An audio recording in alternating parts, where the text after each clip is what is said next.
been well documented in many studies that periodontal disease is related to obstructive sleep apnea. Now, you may not know there are other kinds of sleep apnea. Central sleep apnea and complex sleep apnea. We're not really involved with the latter two as dentists, but obstructive sleep apnea we are. If you see our video, you'll get definitions of those and you'll see how easily we can treat that. A recent cross-sectional study of 687 patients using the AHI, which is an index that relates apnea to hypoxia, showed that 18% of the patients had periodontitis, which is really quite low. It's usually 35% or more, so I'm surprised it was that low. Must have been a young group.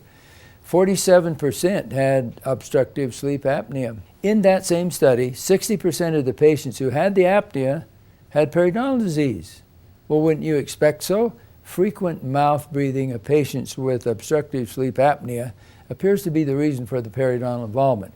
Obviously, if you're not getting enough air, you're likely to open your mouth and try to breathe through your mouth. And what do? You make the saliva ropey, you make it viscous, it sticks around the teeth, and every organism on the earth lives in the mouth, and what do you have? Periodontal disease.